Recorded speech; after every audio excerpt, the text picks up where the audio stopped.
chemin de Dieu, tout ce qui nous éloigne de Dieu Êtes-vous d'accord, constitue des Madame manipulations. Félicia? Effectivement, je suis d'accord. Partagez-vous Je partage tout à fait cet avis. cette réflexion? Tout simplement pourquoi Dieu Oui. est le chemin, la vérité et la vie.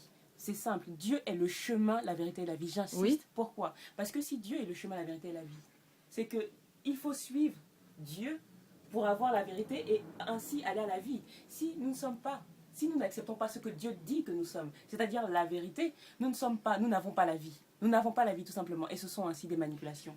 Dieu a fait les choses simplement. Dieu a fait les cieux et la terre. Dieu a fait la lumière et les ténèbres. Et Dieu a séparé la lumière des ténèbres. Ainsi, il y a un jour et une nuit. Et ce sont ces deux éléments-là qui font que nous sommes libres et que nous avons la liberté effectivement d'accepter Dieu ou pas, de choisir la lumière ou de ne pas choisir la lumière. Et clairement, si nous ne choisissons pas la lumière, c'est tout simplement les ténèbres. Ainsi donc les manipulations. Alors choisissons Dieu. Nous devons donc choisir la lumière. Tout à fait. Accepter la vérité. Acceptons la vérité. D'accord. Très bien. Donc, le règne de Dieu se situe quand? Dans le monde? Je me permets de répondre à cette question. Avez-vous une période qui vous a été définie ou pas? Ce n'est pas tant la période qui est importante, mais quand même, je vais m'efforcer de vous apporter un élément de réponse concernant cette question. Le règne de Dieu, ce qu'il est important de retenir, c'est que le règne de Dieu sera établi de façon imminente. C'est quelque chose qui va se produire vraiment dans les jours à venir. C'est quelque chose de vraiment... Comme je peux le dire, quelque chose de proche. C'est quelque chose de très proche, effectivement. Donc. Merci, c'est quelque chose proche, de très proche des hommes. C'est vraiment très très proche, mais vraiment donc, très proche. Dieu se situe donc parmi nous. Dieu est déjà parmi nous. Dieu se tient déjà parmi nous, mais son règne n'est pas encore établi. Et Dieu, d'un moment à l'autre, Dieu se montre au monde, Dieu se montre à ses enfants. Et c'est à partir de cet instant-là, à savoir l'instant où Dieu se montre au monde, que le règne de Dieu débutera effectivement. D'accord. Alors je demande ici à Madame Marianique, donc qui est l'une des servantes, donc des servantes de Dieu, des messagers de Dieu. Donc je vous demande donc que se passera-t-il pendant le règne de Dieu? Alors, que verra-t-on? Alors, tout d'abord, ce qu'il faut savoir, c'est que Dieu, il est venu pour établir l'ordre. Donc, oui. De ce fait, en tout premier lieu, Dieu va établir son règne. Il va rétablir l'ordre. Il va justement mettre il va faire en sorte que tout soit dans l'ordre qu'il a décidé, c'est que tout soit dans la destinée qu'il a prévue. Oui. Donc, il y aura de grands bouleversements dans ce monde. Il y aura de grands bouleversements dans ce monde. Donc, Dieu va mettre à la place, excusez-moi, Dieu va mettre chacun à sa place comme il a prévu. Oui. Dieu va, donc, je vais vous donner un exemple, par exemple, dans un pays où il y a un dirigeant, un président, Dieu peut-être va dire que ce président n'est pas à la place qu'il a décidé qu'il soit. Donc de ce fait, Dieu, il va faire en sorte que la personne qu'il a choisie pour diriger ce pays soit élue, soit à la place qu'il a prévue, dirige ce pays.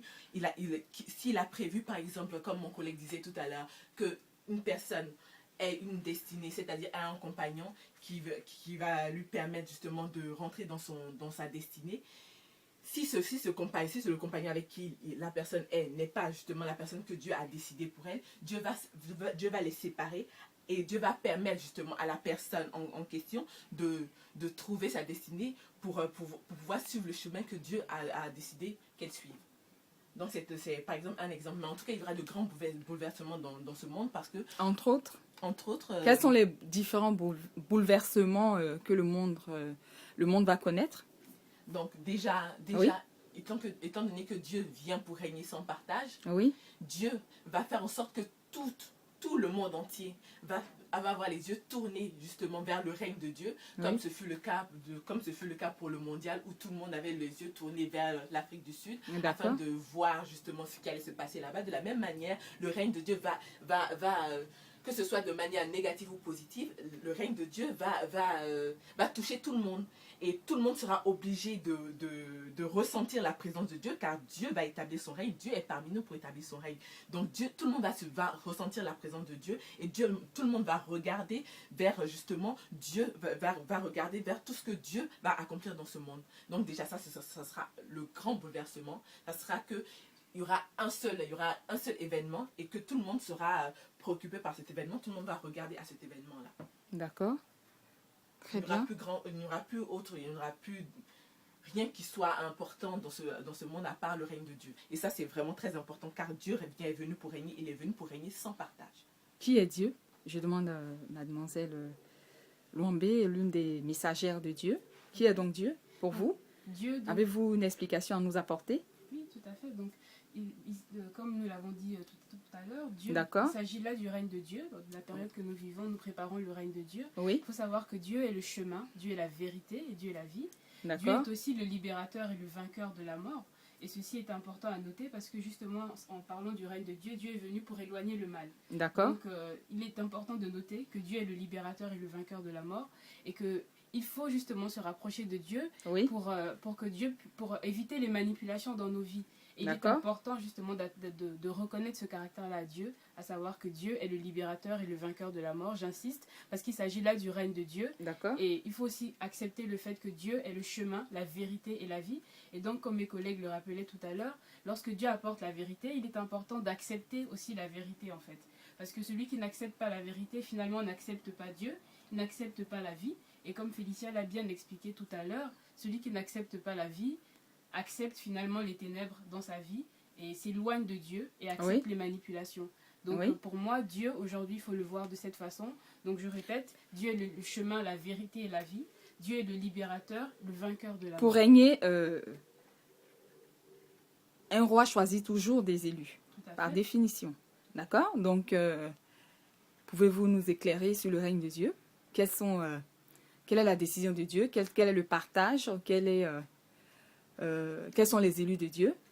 Donc Dieu étant venu... Et qu'est-ce que Dieu leur réserve? Oui, tout à fait. Donc Dieu étant venu parmi nous pour régner, effectivement, Dieu Oui. choisit ses élus, comme vous l'avez dit. Très bien. Donc les élus de Dieu, d'abord Dieu choisit des disciples. Oui, Ce sont les serviteurs de Dieu, si je peux dire, avec la plus grande autorité, qui Oui. se rapprochent vraiment plus de Dieu que les autres serviteurs de Dieu. oui, Donc Dieu les choisit.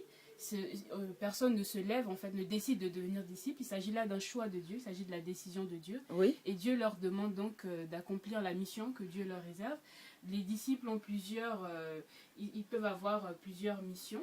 Dieu peut les utiliser. En fait, ce sont des instruments de Dieu. d'accord. Et comme je disais, les disciples, il y a aussi des serviteurs de Dieu qui sont de fonctions diverses et variées. Et pour tous ces serviteurs, de toutes les manières, Dieu les choisit. Il ne s'agit pas d'un choix fait par un homme, mais il s'agit toujours d'un choix fait par Dieu. Et donc Dieu va utiliser ces personnes en fait pour se montrer finalement, puisque au travers de ces personnes, Dieu va faire des œuvres tout à fait Dieu fera-t-il extraordinaires. encore des miracles? Ah oui, tout à fait. il Car s'agit bien de cela. ce qui caractérise Dieu, c'est quand même des miracles. Voilà. Oui, parce que Dieu ne peut pas... Les miracles, se les tenir, bénédictions. tout à fait, parce que Dieu, il est inconcevable que Dieu se tienne parmi nous et que sa présence ne se fasse pas remarquer. Donc D'accord. pour cela, Dieu va toujours faire des œuvres très très grandes. Il s'agit donc effectivement de miracles, de prodiges. Oui, Et Dieu est effectivement venu pour cela. Et pendant le règne de Dieu, tous les enfants de Dieu pourront voir, pourront pour certains même assister aux miracles que Dieu a prévu de faire donc, dans le monde. Effectivement, il y aura des miracles pendant le règne de Dieu. Donc, d'accord. les hommes peuvent s'attendre à cela, tout à fait. Très bien. Et que se passe-t-il pour ceux qui n'acceptent pas la vérité? Quel est le châtiment qui leur est réservé? Quelle est la décision de Dieu pour ces personnes? Effectivement, il s'agit bien d'un châtiment pour les personnes Oui. qui n'acceptent pas la vérité. Oui, Pourquoi? Parce que ne pas accepter la vérité, au final, c'est rejeter Dieu. oui, Et celui qui rejette Dieu rejette la vie, d'accord. rejette le salut, tout simplement. Avez-vous accepté vous-même? Avez-vous accepté la vie? Moi, j'ai accepté la vie, puisque ce que Dieu m'a apporté, la vérité, en fait, me concernant, c'est que Dieu m'a choisi, effectivement, pour le servir. Et Très bien. À ce jour, j'ai accepté ce fait. J'accepte le fait que Dieu m'ait choisi pour le servir. Très bien. Et je m'efforce d'accomplir la mission que Dieu m'a confiée. Qu'est-ce que vous faites exactement? Donc, pour l'instant, Pour vous rapprocher de Dieu. Pour me rapprocher de Dieu, Que je faites-vous? parle aux enfants de Dieu. Oui, Je les incite à se rapprocher de Dieu. d'accord, Je les incite à rechercher la vérité concernant leur propre vie. d'accord. Moi, et me concernant moi-même, je recherche la vérité. Oui, C'est-à-dire, je sens